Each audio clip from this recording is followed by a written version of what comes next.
더 뉴스 2부 시작합니다. 장마 전선이 남하해서 중부지방의 모레까지 300mm가 넘는 폭우가 내리겠습니다. 서울을 비롯한 해안가에는 강풍주의보도 내려서 내륙과 산간에는 태풍급 바람이 불고 있습니다. 국회 원구성 협상이 제자리 걸음을 하고 있는 가운데 민주당이 7월 임시국회 소집을 예고했습니다. 의장단 단독 선출 가능성에 국민의힘은 입법 독재 신호탄이라며 강하게 반발했습니다. 나토 정상회의 참석을 위해 스페인을 방문한 윤석열 대통령이 우리 시간으로 오늘 밤 한호주 정상회담을 시작으로 공식 일정에 들어갑니다. 내일은 한미일 정상회담이 예정돼 있습니다. 이명박 전 대통령에 대한 형 집행정지 여부가 오늘 결정됩니다. 지병을 이유로 수감 중 입퇴원을 반복하고 있는 이 전 대통령의 석방 여부는 오후 늦게쯤 나올 예정입니다. 완도 일가족 실종 사건을 수사 중인 경찰은 수색 범위를 확대하고 있습니다. 이들이 펜션에서 사라지던 날 밤 미리 분리수거를 하고 짐을 차에 싣는 모습이 CCTV에서 추가로 확인됐습니다. 공군 성폭력 피해자 고 이해람 중사 사망 사건 수사를 맡은 특별검사팀이 공군 본부 등을 동시에 압수수색했습니다. 특검팀은 국방부 등에서 받은 자료를 토대로 부실 수사와 2차 가해 의혹 등에 대해 본격 수사를 벌일 계획입니다. 네, 더 정치 시작하겠습니다. 이재명 의원이 결국 민주당 대표가 되기 위해서 8월 전당대회에 출마할까요? 자, 파란 머리끈을 메고 달리는 모습입니다. 지난주 목금 1박 2일 열린 당 워크숍에서요. 이재명 의원은 전방위 불출마 압박을 받았습니다. 당대표 도전을 선언했던 분들이죠. 친문 의원들이 많습니다. 서른 의원, 홍영표 의원도 다 이렇게 얘기했습니다. 같이 나가지 말자. 이렇게 불출마를 압박한 겁니다. 이재명 의원은 현재 108 번뇌 중인 것으로 전해졌는데요. 고민이 깊다는 뜻입니다. 그런데 정치구단 박지원 전 국정원장은 이렇게 해석하더군요. 출마 신호 같다. 이렇게 봤습니다. 출마 여부에 대한 이재명 의원의 목소리, 기자들의 질문에 어떻게 답했는지 듣고 더 정치 이어가겠습니다. 어제 조별 토론에서 불출마 얘기가 나왔다는 했는데 어떻게 바라보세요? 경제 위기 극복 방안이나 또 민생의 어려움을 해결하는 문제에 대해서 한번 깊이 있는 논의가 있었으면 좋겠다는 생각이 많이 들었습니다. 네, 고맙습니다.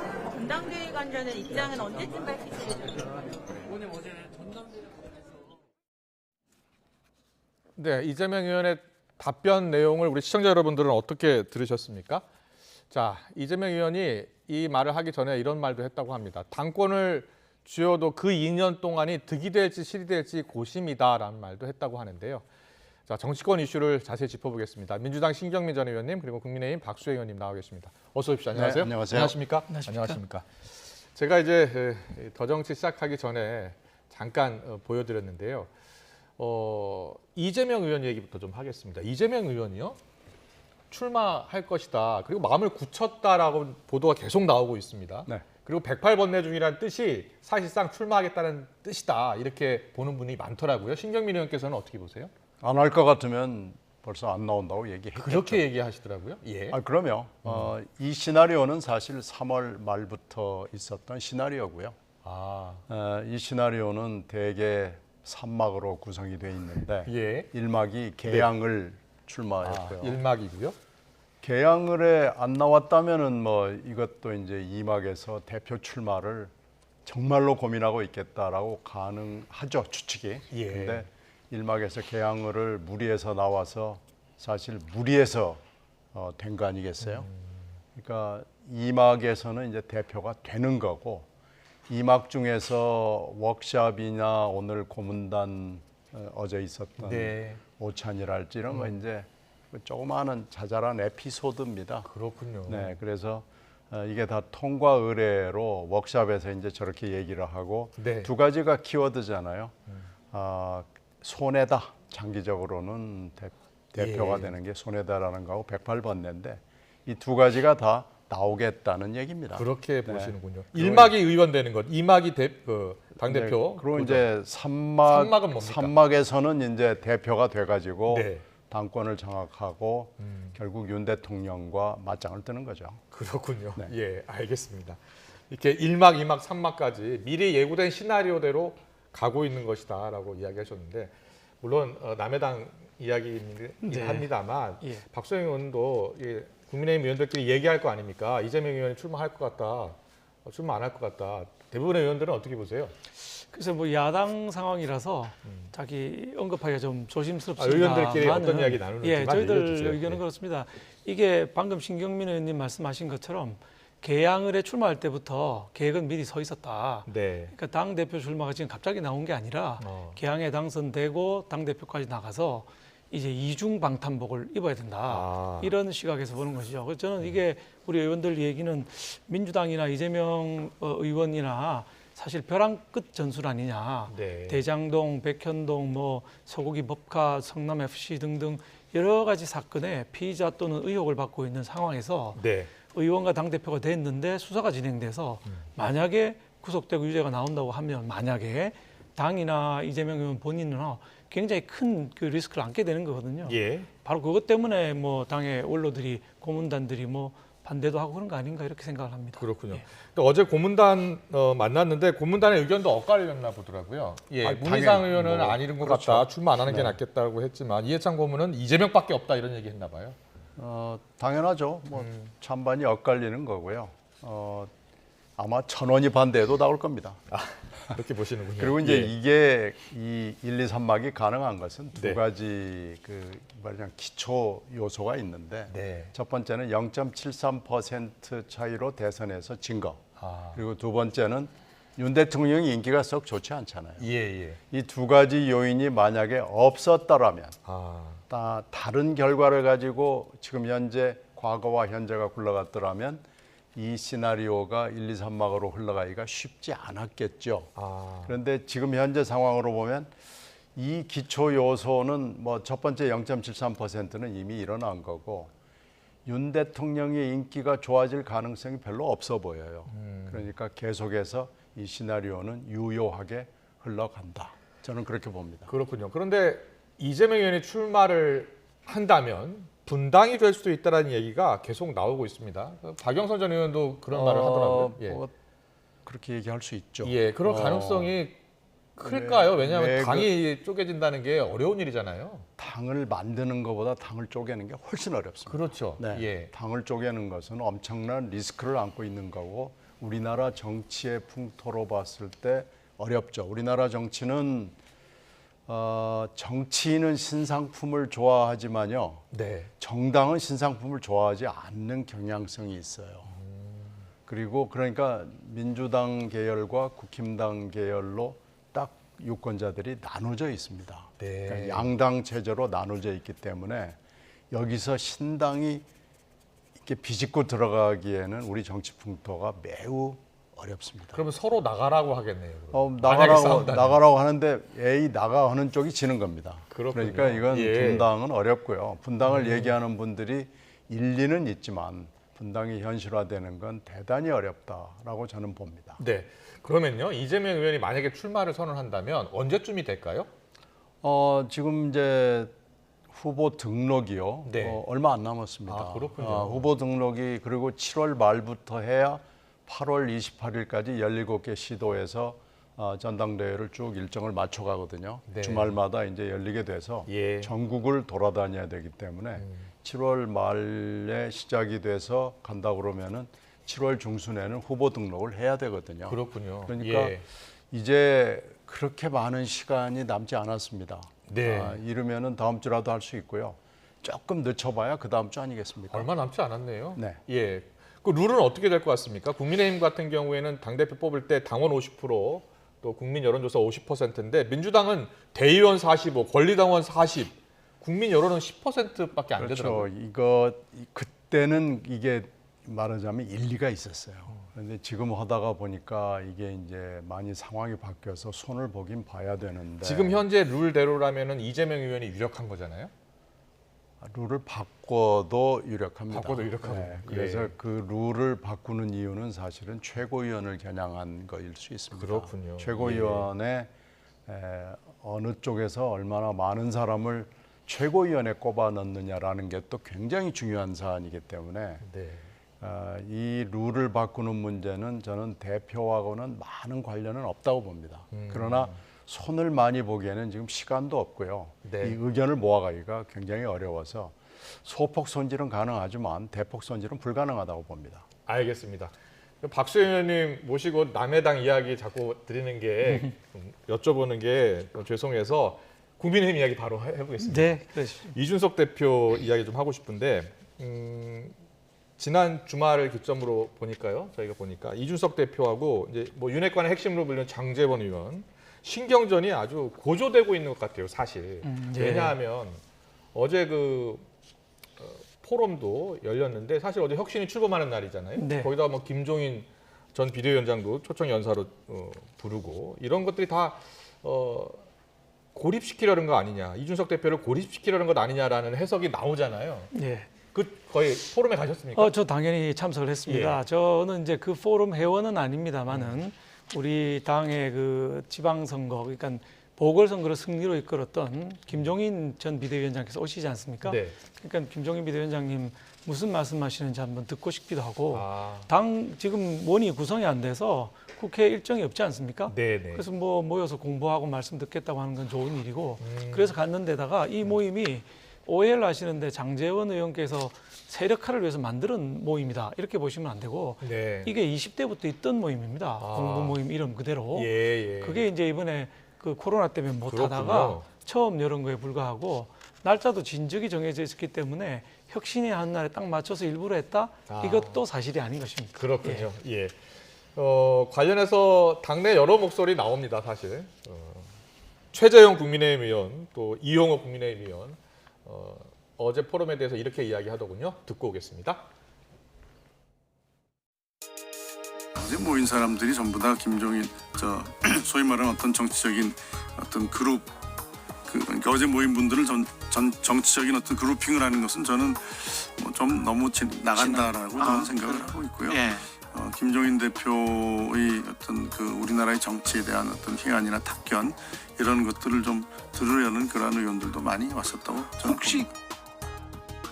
그동안 누적됐던 감정이 폭발하는 거예요. 도저히 이제 지금은 이제 한 2년 후까지 총선이 남았기 때문에 예. 그 사이에는 뭐 리더십을 좀 교체해야 되는 거 아닌가 이런 생각들이 자꾸 표출되면서 이런 지금 국면을 지금 만들어 온 것이 아닌가.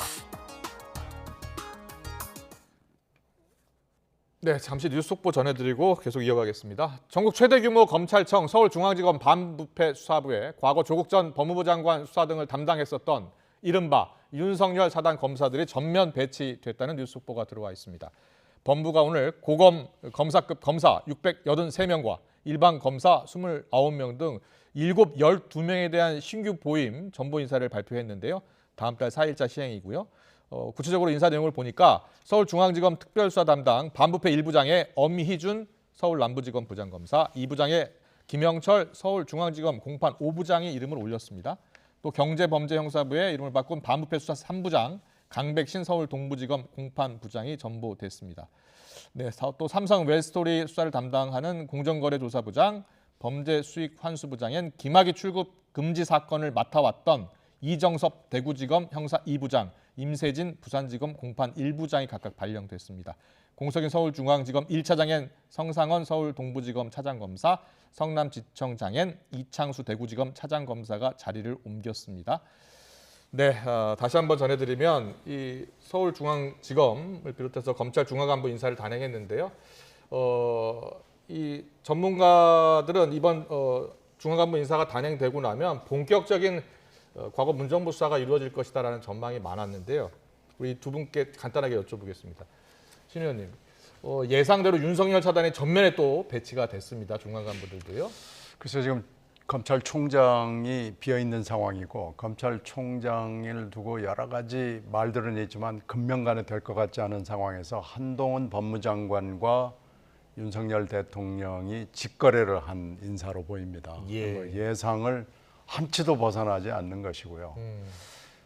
경찰 인사도 문제고 검찰 인사도 문제고 국정원도 그렇고 지금 상황은 네. 굉장히 특이하고 엄중한 상황으로 보입니다. 아, 특이하고 엄중한 상황이다. 박수영 의원님은 예상하셨습니까? 예, 전 뭐 검찰의 중간 간부 인사를 이렇게 당기게 되는 이유가 네. 검수완박 때문이라고 생각을 합니다. 아, 그래서 그렇게 검찰이 보시는 거예요? 예, 예. 9월 10일이면 다 이제 권한이 다 넘어가게 되는데 네. 이 넘어가기 전에 빨리 수사를 해서 마무리를 지어야 될 부분들이지 않습니까? 아까 예. 제가 언급한 사건들입니다. 네네. 대장동, 백현동, 성남 FC, 그러면 그 소고기 버카 사건 이런 것들이죠. 방금 우리 신경민 의원님께서 대통령과의 직거래 말씀하셨는데 그건 아니고요. 인사권을 대통령이 안 가지고 장관들한테 주겠다, 책임 장관제를 하겠다고 하신 우리 대통령님의 뜻이 분명하기 때문에 네. 한동훈 장관이 시스템으로 하는 인사라고 보고 있고 예. 수사 대상이 분명히 있기 때문에 사람을 바꾸는 것은 당연히 수사를 위해서 필요한 조치라고 생각을 합니다. 네, 윤석열 사단 검사들이 중간 간부 인사에서도 전면 배치됐다는 뉴스 속보 전해드렸습니다. 이 소식은 잠시 뒤에 취재기와 연결해서 좀 더 자세히 들여다보겠습니다.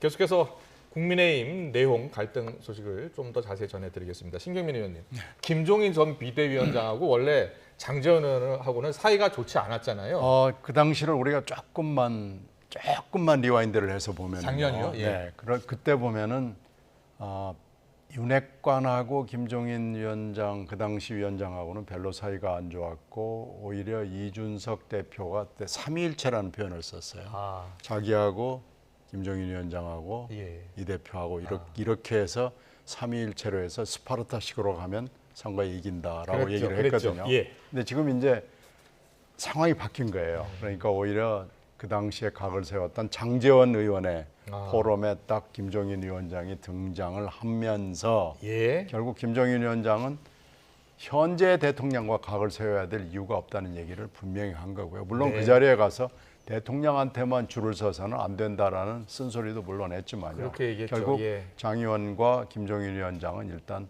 악수를 한 형국이고 지금 이준석 대표가 엄청난 공경에 처해 있거든요. 그렇게 봐야 되는 거죠. 지금 목숨줄이 왔다 갔다 하는 상황인데요. 일단은 약간의 거리를 둔 거고요. 네. 결국은 삼위일체는 깨졌다고 봐야 될 것 같습니다. 그렇게 보시는군요. 예. 근데 이준석 대표가 어제 이제 장제원 의원을 비롯해서 자기가 각을 세웠던 친윤계 의원들을 향해서 이렇게 얘기했더라고요. 권력을 향유하고 싶으면 전대를 통해서 하라라는 이야기를 한 겁니다. 그러니까 권력 찾아오고 싶으면 전당대회에 나와라 이런 얘기예요. 그러니까 자기는 내년 임기까지 그대로 가겠다라는 뜻이죠. 자, 당내에서는 어떻게 보고 있어요, 지금 상황을? 권력을 향유하겠다는 생각 전제 자체가 전 잘못됐다고 생각합니다. 권력은 향유하는 것이 아니라 네. 책임을 지는 것이고 국민의 삶을 책임지고 끌어가야 되는 게 권력입니다. 네. 이걸 향유한다고 생각 자체가 국가를 위태롭게 할 정도의 발언이라고 저는 보고 있습니다. 예. 그래서 이 권력을 다툰다고 생각하면 안 되고요. 어떻게 책임을 지고 대통령이 지금 우리 윤석열 대통령을 당선시켰는데 저는 우리 당의 당원들은 전부 친윤이어야 된다고 생각을 합니다. 무슨 네. 뜻이냐? 처음으로 대한민국 역사상 처음으로 성공한 대통령 한번 만들어 봐야 된다라는 뜻에서 모두가 친윤이고 네. 친윤인 상황에서 쓴소리는 할 수가 있겠죠. 그렇지만 친윤이다 반윤이다 이렇게 갈라치기 하는 방법 이것 예. 자체가 정치적으로 굉장히 미숙한 거라고 보고 있습니다. 어제 포럼에는 이준석 대표를 혹시 초청했나요? 그건 뭐 특별히 누굴 초청하고 이런 건 아닙니다. 아, 예. 오픈돼 있는 거기 때문에 저도 뭐 초청 받아서 간 게 아니고요. 그렇군요. 저기 김종인 비대위원장 오신다 그래서 뭐 얼굴 한번 보고 또 원로시니까 무슨 말씀을 주시는지 들어보러 가자 이렇게 해서 간 것이죠. 보니까 정진석 의원도 갔고 또 권성동 원내대표도 갔고 그러니까 이준석 대표와 각 세웠던 분들은 다 가셨더라고요. 안철수 안철수 의원도 의원도 오셨습니다. 가셨고. 예, 최재형 의원도 오셨습니다. 최재형 의원도 갔다고 얘기하더라고요. 김종인 전 위원장 이야기를 듣고 싶어서 갔다라고 이야기했죠. 그런데 많은 분들이 작년서부터 이렇게 각을 세웠던 이른바 윤핵관 의원들과 이준석 대표가 정말 화해하기 어려운 사이, 돌아올 수 없는 강을 건넌 건지 이렇게 많이 물어보더라고요. 어때요? 그렇게 사이가 안 좋습니까? 뭐 사이가 특별히 안 좋을 건 없는데 이준석 대표가 현재 윤리위에 지금 제소가 되어 있지 않습니까? 7월 그게 7일 날 7월 한다고요? 7일 날인데 이게 빨리 정리가 돼야 됩니다. 어느 쪽이든 예. 팩트에 의해서 또 시스템에 의해서 돼야지 이게 무슨 뭐 권력 다툼이나 개파로 비춰지는 건 적절하지 아니하고 네. 윤리위에서 정확하게 팩트 기반해서 결정을 빨리 내려줘야 가부간에 하합을 하든지 뭐 갈라서든지 수가 날 거라고 보고 있습니다. 그렇군요. 신경민 전 의원께 여쭤봐야 되겠어요. 지금 이준석 대표 상당히 어려운 상황에 처해 있다. 좀 고립된 것 같다. 이렇게 보셨는데 이런 이준석 대표 고립 작전이 고립화가 이 국민의힘에 도움이 되겠습니까? 어떻게 보세요? 그게 중요한 게 아니고 지금 당에 이준석 대표 원군이 없잖아요. 아, 예. 거의 지금 찾아보기가 어려운 상황이기 때문에 7월 7일에 무슨 결정이 나올지 뭐 결정이 날지 안 날지 지금 잘 모르지만 어찌 됐든지 간에 대표에 대한 징계 요구가 열리고 있다는 사실 자체는 초유의 사태고요. 처음이죠. 당의 그렇죠. 얼굴, 당의 대표를 지금 징계하겠다. 그리고 징계위원회가 열리는 거죠. 당원 당규를 이제 우리가 사태가 나오고 나서 국힘당 당원 당규를 보니까 징계위가 열리면은 징계를 하지 않을 수가 없도록 돼 있더라고요. 아, 그렇게 돼 있습니까? 네, 지금 징계는 무조건 하게 돼 있습니다. 징계위를 안 연다고 만약에 수년을 하거나 그런다면 모르지만 징계위를 연다 그러면은 네. 칼을 뽑았으니까 무라도 지금 잘라야 되는 그런 형국이거든요. 예. 그래서 대표를 징계를 하지 않을 수가 없는 상황이 지금 불언간에 일어날 수밖에 없는 거죠. 아, 그럼 한번 확인이 필요한데 박수 의원님, 징계위가 열리면 무조건 징계가 이루어지는 겁니까?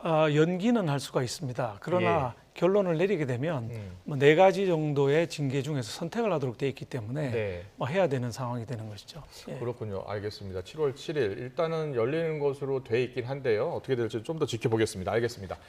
계속해서 원구성 이야기 해보겠습니다. 더불어민주당이 7월 임시국회 소집해서요. 네, 원구성 네. 단독으로 하겠다고 하고 있습니다. 지금 상황이 권성동 의원이 이건 참 특이한 일이에요. 필리핀에 특사로 가는데 원내대표를 특사로 보내는 건 저도 지금 본 적이 없습니다. 하여튼 요즘에 참 처음 벌어지는 일들이 많은데 이것도 처음 보고 더군다나 지금 원구성이 우리나라 국정 현안 중에 분명히 들어가는 것 중에 하나 아니겠어요? 네. 이런 상황에서 가버린 거예요. 그렇다고 그러면은 이것을 어떻게 해석해야 되느냐라는 문제가 야당에 있는 거고요. 그리고 지금 7월 17일이 재연절입니다. 재연절은 국회 행사입니다. 국회 행사는 의장이 있어야 되거든요. 국회의장이 없으면 부의장이라도 있어야 되거든요. 그런데 지금 전무하거든요. 이렇게 따지면은 7월 17일 재연절 행사, 9월 1일 정기국회 개회 이렇게 따지면은 원구성이 7월 초에는 아무리 못해도 중순, 7월 16일 밤까지는 되는 것이 상식에 맞죠. 그래서 그런 상황이기 때문에 만약에 상임위원장까지는 못하더라도 의장과 부의장 정도는 정해야 되는 거 아니냐라는 게 야당의 생각입니다. 네, 야당의 생각은 그렇고요. 보면 여당의 생각은 좀 다른 것 같아요. 입법 독주를 다시 하려는 것 아니냐. 강력히 반발하고 있는 상황. 원구성이 늦어지고 있는 거에 대해서는 장실 여당 의원 한 사람으로 국민 여러분께 정말 죄송합니다. 왜냐하면 원이 구성되어야 나라의 문제들을 풀고 국민의 삶의 질을 높일 수 있는데 그것 자체가 안 되고 있는 데서는 정말 변명의 여지가 없죠. 따라서 이게 아무 조건 없이 원구성은 진행이 돼야 되는데 조건을 자꾸 건단 말이에요. 처음에는 법사위원장, 이번에는 법사위원장 주겠으니 헌재 권한쟁의 심판 이거 취하해달라고 지금 얘기하고 있는 거 아닙니까? 그거와는 별도로 원 구성은 하고 그건 따로 논의를 해야지 자꾸 그걸 조건으로 걸어서 원 구성을 뭐 안 하겠다 하겠다 이렇게 하는 것은 적절치 않다고 생각을 합니다. 알겠습니다. 오늘 오전에도 더불어민주당과 국민의힘은 계속해서 서로 니탁공방만 계속 이어갔습니다. 오늘 오전 상황을 영상으로 잠깐 보고서 해법 한번 찾아보겠습니다.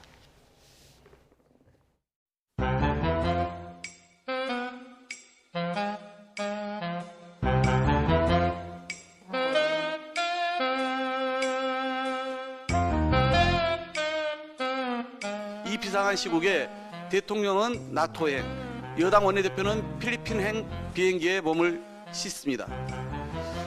협상의 상대를 무시하는 것도 모자라 아예 대화 자체를 포기한 무책임한 협상농단입니다. 여야 신뢰 회복이 우선이고 국회 정상화가 급선무입니다. 지금은 공항 체크인을 할 때가 아닙니다. 민생 체크인이 우선이고 국회 체크인이 급선무입니다.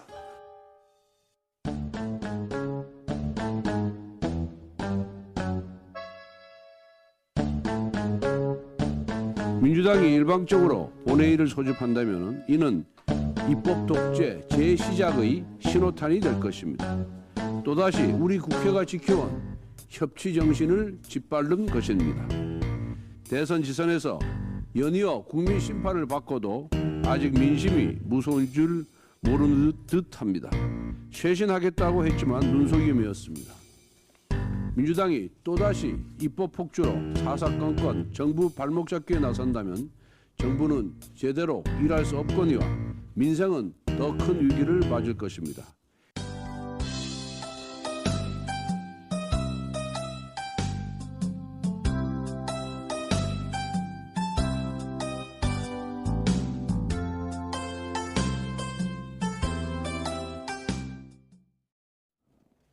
협치하겠다고 했는데 협치하는 모습 안 보이고요.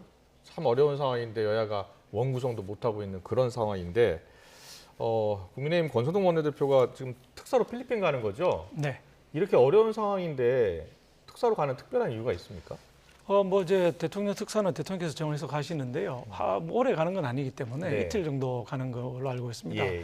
따라서 크게 지장은 없을 것이고 현재 걸려 있는 조건들, 네. 현재의 그 뭐 취하해 달라고 하는 부분 네, 이런 현재 것들이 소득이 취하하고 예, 법사위원장은 주고 뭐 이런 거잖아요. 음. 그런 것들이 당장 뭐 해결될 수 있는 문제는 아니기 때문에 네. 하루 이틀의 문제는 아니라고 보고 있어서 예. 다녀오셔도 상관없다. 다만 지금 이 문제를 해결하기 위해서는 단기적으로는 제가 보기는 의장과 부의장 요거를 선출하는 본회의는 열어가지고 빨리 의장, 부의장을 선출해야 될 것이고 예, 거기에 대해서는 국민의힘 의원들도 의견을 같이 하고 있나요? 뭐 많은 의원들이 같이 하고 그렇군요. 있습니다. 예, 그런데 예. 이제 장기적으로가 문제인데 장기적으로 저는 매번 원 구성할 때마다 다툼이 있기 때문에 국회법에 아예 룰을 세팅해 놓는 게 낫다고 그 생각합니다. 이야기 많이 하시더라고요. 여기 출연하시는 분들 대부분이 그 원구성을 아예 그냥 못 박자 그냥 자동으로. 그건 어때요? 지금도 하자고는 돼 있는데 그게 네. 임의 규정이고요. 이게 역대 보면 지켜진 적이 없어요. 그렇습니까? 네, 이거 아무 의미 없는 규정이기 때문에 그거 만든다고 강행 규정화하는 것이 쉽지 않을 뿐더러 글쎄요, 강행 규정한다고 원 구성을 그렇게 현재 원 맞출까요? 구성은 여야 간에 합의로 하게 돼 있습니다. 국회법에 하면 네, 규정이 네. 없어요. 제가 보기에는 규정을 정확하게 넣어서 그걸 정확하게 명문화된 규정을 어기는 경우에 문제는 더 커지기 때문에 네. 저는 뭐 규정해버려야 된다고 신명님, 생각합니다. 근데 지난해 민주당이 약속을 네. 한 거잖아요. 그 법사위원장을 주기로. 그런데 이게 여러 가지 선거 결과에 따라서 이렇게 바꿔도 되는 거예요? 어떻게 생각하세요? 이게 지금 몇 번 합의됐다 깨졌다 이래가지고 네. 그 합의가 얼마나 유효한지는 저는 잘 모르겠습니다. 그런데 하여튼 원 구성은 일단 해야 되고요. 네. 정 안 되면은 7월 17일 제헌절 행사가 있기 때문에 아. 의장단 구성이라도 해야죠. 네. 그건 일단 최소한의 선인 것 같습니다. 네, 알겠습니다. 그리고 어제 이 법무부가 검수완박이라고 불리는 이제 검찰 수사권 축소법 시행을 앞두고서 이제 헌재 권한쟁의 심판 청구했잖아요. 네. 자, 권한쟁의 심판을 청구한 겁니다. 뭐 예상했던 거 아닙니까? 한동훈 장관부터 그렇죠. 뭐 7명이 같이 이렇게 청구를 했는데 사실상 불복 절차에 나선 것 아니냐. 그렇죠. 예. 그런데 헌재 결정은 금방 나오지는 않을 겁니다. 이게 시간이 많이 걸리기 때문에 굉장히 많은 논란과 또 법적 절차를 거치기 때문에 이 법의 시행까지 나오리라고 예상하는 사람은 지금 없거든요. 네. 굉장히 많은 문제들을 안고 있기 때문에 이게 법이 시행되고 한참 있다가 또 헌재 심판이 나올 거고 그래서 혼선이 많을 것으로 예상이 돼요. 네. 그래서 이걸 지금 어떻게 처리해야 될지 좀 막막하긴 합니다. 예. 그런데 뭐 이 개정 법률 이제 시행이 될 예정인데 효력 정지 가처분까지 신청을 한다면서요? 네, 그렇습니다. 예. 가처분까지 신청을 했고요. 했군요. 이미 했고 그동안에 뭐 예단할 수는 없지만 그동안에 헌재는 사실 국회 내에서 일어난 일에 대해서는 전부 각하 처리를 해버렸습니다. 이건 안 하겠다. 국회 안에서 해결해라 했는데 대부분의 경우에 그게 이제 절차에 관한 문제였습니다. 네. 절차를 위배했을 때. 근데 이번에 한동훈 장관은 내용상으로도 검찰이라고 하는 걸 아예 없애버리는 그래서 헌법에 위배되는 거라고 하고 내용에 관해서도 그렇기 때문에 헌재에서 어떤 결정이 나올지 봐야 되는데 신경민 의원님 말씀하신 대로 9월 초까지 이게 나온다? 그렇게 보기는 어려울 것 같습니다. 그런데 시행은 9월이잖아요. 그렇습니다. 예. 근데 헌재가 이걸 받아들이는 건 헌법재판소의 성격상 쉬워 보이지는 않아요. 헌법재판소는 일반 법률을 다루는 것도 있지만은 정치적 결정을 하거든요. 네. 그래서 지금 계속 얘기를 하는 것은 절차와 내용상으로 법률적인 얘기를 하고 있는 거기 때문에 저는 헌법재판소가 잘 심리해서 현명한 결정을 내릴 수 있을 거라고 봅니다. 알겠습니다. 네, 오늘 정치권 이슈는 여기까지 들어야 될 것 같습니다. 신경민 전 민주당 의원님 그리고 박수영 국민의힘 의원과 함께했습니다. 잘 들었습니다. 고맙습니다. 네, 고맙습니다. 네, 감사합니다.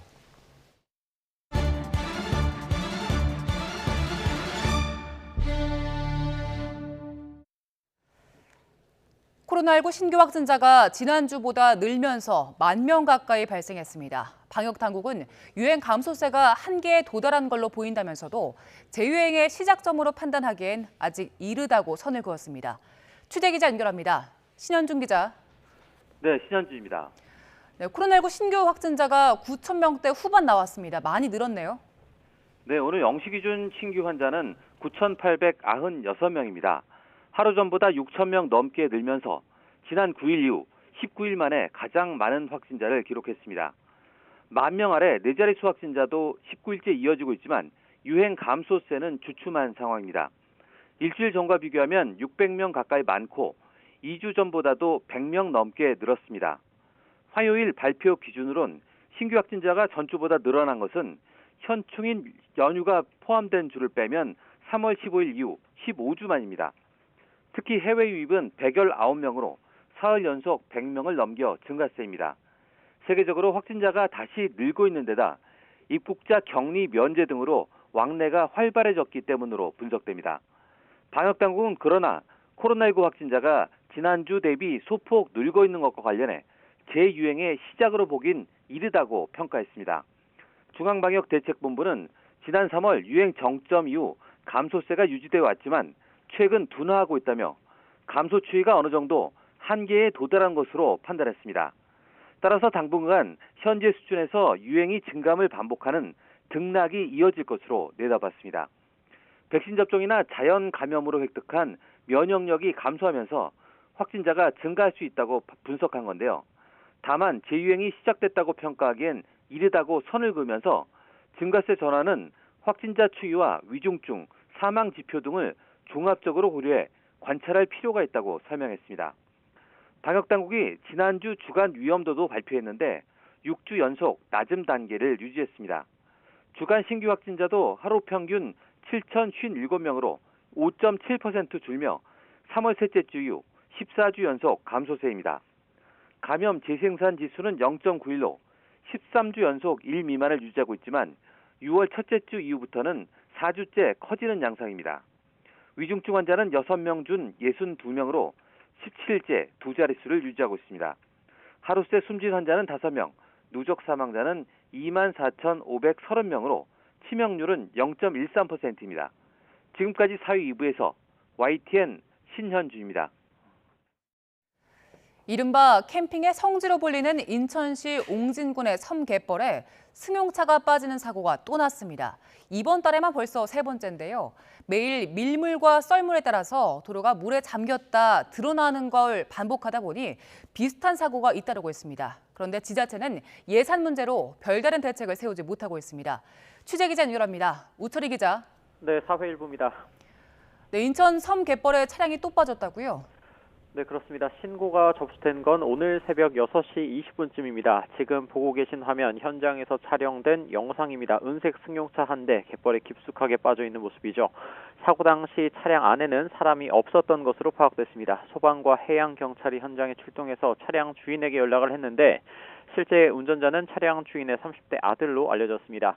운전자는 아직 연락이 닿지 않고 있는 가운데 해경은 정확한 사고 경위 파악에 나섰습니다. 다만 해경에서는 길 초입에 세워둔 차가 바닷물에 밀려 갯벌에 빠졌을 가능성 등을 제기하고 있습니다. 차량은 현재 무트로 견인된 상태입니다. 사고가 난 곳은요, 인천시 옹진군에 있는 선제도와 측도 사이 갯벌입니다. 선제도와 측도는 폭 4m, 길이 500m의 자갈길로 이어져 있는데요.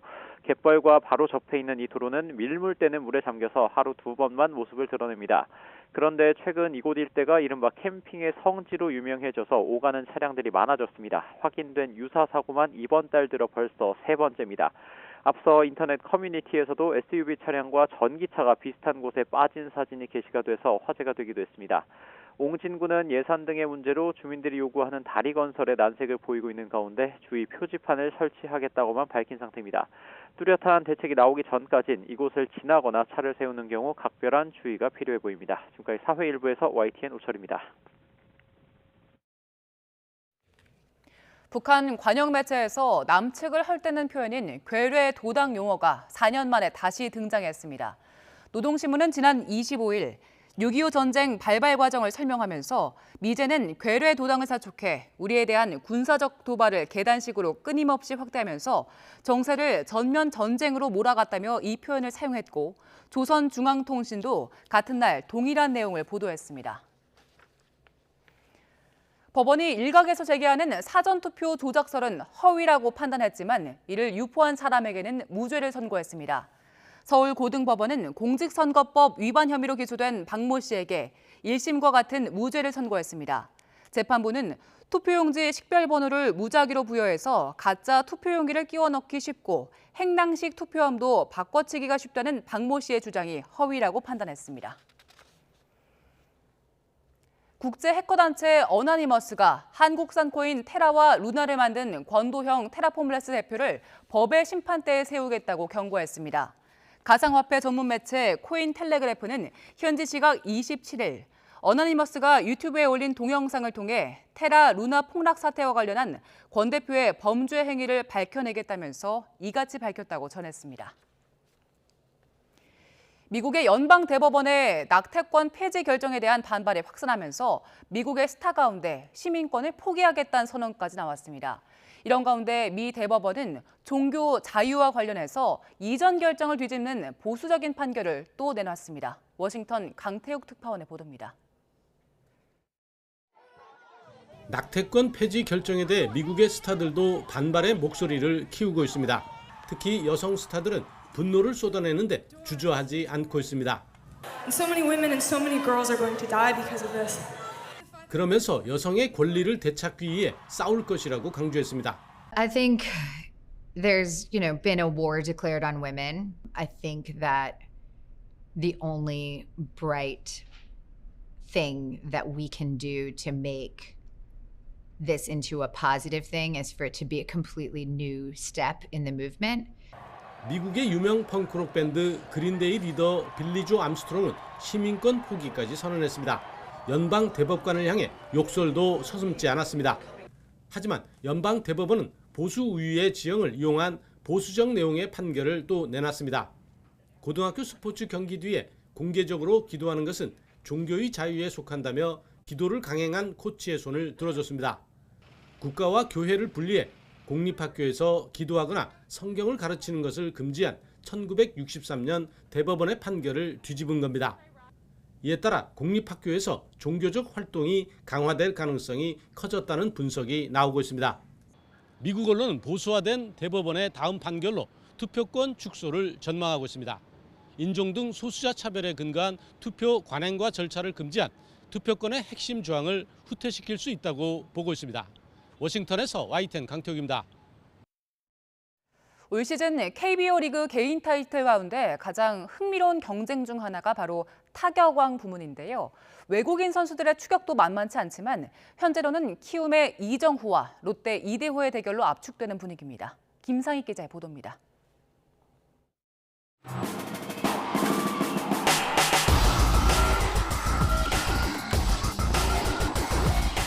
28일 오전 현재 타율 선두는 키움의 이정후, 롯데 이대호가 그 뒤를 잇고 있습니다. 이정후가 미세하게 앞서 있지만 반올림할 경우 둘의 타율은 3할 5푼 1리로 같습니다. 지난해 생애 첫 타격왕에 올랐던 이정후가 타이틀 방어에 성공하면 2년 연속 타격왕을 차지하는 역대 4번째 선수가 됩니다. 울림을 좀 주고 싶어가지고 야구를 잘하는 게 제일 중요하다고 생각해서 계속 앞으로도 응원 많이 해주시면 또 좋은 모습 보여드리겠습니다. 올 시즌을 끝으로 은퇴하는 롯데 이대호는 유종의미를 위한 통산 4번째 타격왕을 노리고 있습니다. 아쉬운 팀 성적을 이 타이틀로 위로받는다면 이병규를 넘어서는 만 40세의 최고령 타격왕 등극이자 장효조와 양준혁의 최다 수상과 타이 기록을 작성하면서 다이아몬드를 떠나는 영광을 안게 됩니다. 요즘에 사랑받는 게 너무 느껴지고 감사드립니다.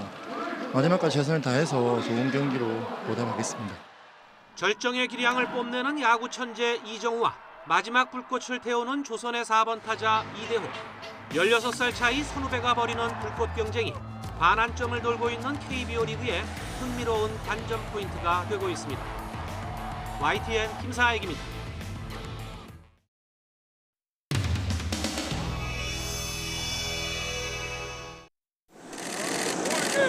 앞부터 여기까지 나오셨어요.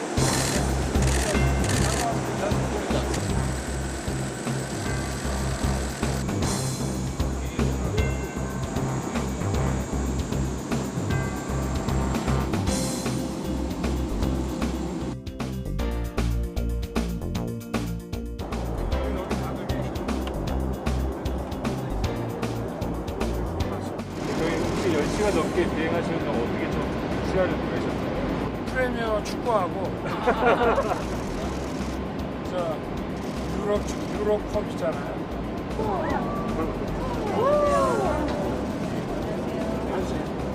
뭐 한 말씀 하시지? 한 말씀 해주세요. 그래요? 장시간 비행하셨는데.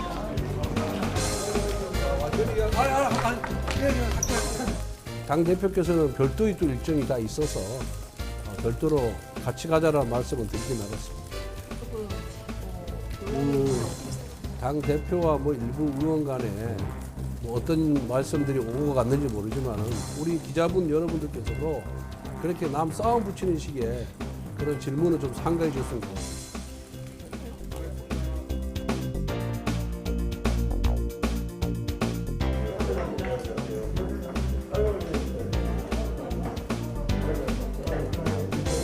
그리고 할 말이 있는데도 타인의 압력을 할 말하지 못하는 사람들, 가까이는 항상 언론에 익명으로밖에 인터뷰하지 못하는 분들, 모두 다 공성전의 대상입니다.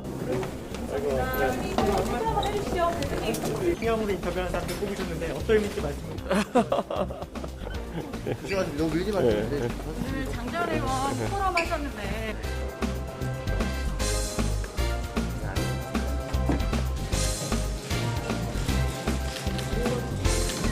이준석 대표가 좀 저격 겨냥하면서 간장 홍사발이라고 말했는데 그거에 대해서 혹시 한 말씀? 무슨 말인지 저는 이해가 안 가네요. 속이 타나 보죠. 간장에 대해서 따로 하시면서 저는 무슨 뜻인지 모르겠어요. 한국말인데 무슨 뜻인지 모르겠네요. 요즘 나 오늘 그래서 한 말도 안 하고 무슨 말만 하면 날리고 모임하면 날리고 그래서 우리 보좌관이 아주 그냥 윤핵관이라는 표현을 붙는 거에 대해서 어떻게 보십니까? 윤핵관 하면 이제 장기현 의원을 뽑는데 그 부분은 어떻게 보십니까? 그래요. 의원님 안철수 아니, 좀 정치 세력화 이런 이야기가 나오는. 똑같은 질문을 계속하면 이준석 대표가 간장 한 사발 할 거다 이런 나 그게 무슨 말인지 몰라요. 의원님 저격했다고 이제 해석들이 나오는데. 아니 뭐 저격 한두 번 맞나?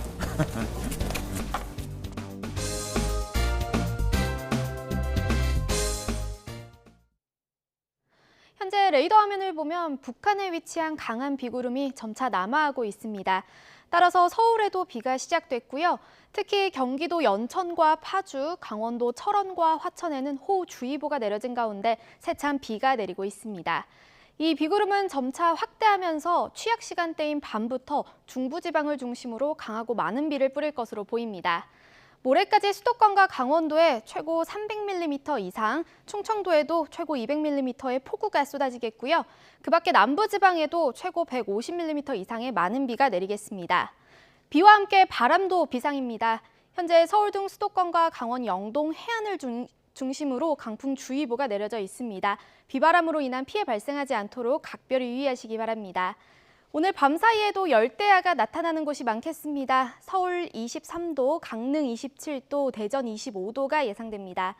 내일 낮 기온은 오늘보다는 낮겠지만 습도가 높아서 여전히 후텁지근하겠습니다. 서울 26도, 대전 27도, 대구 31도가 예상됩니다. 날씨였습니다. 네, 이슈를 더 쉽게 전해드리는 더 뉴스, 내일은 더 준비하겠습니다. 잠시 뒤 뉴스큐가 방송됩니다. 시청해주신 여러분 고맙습니다.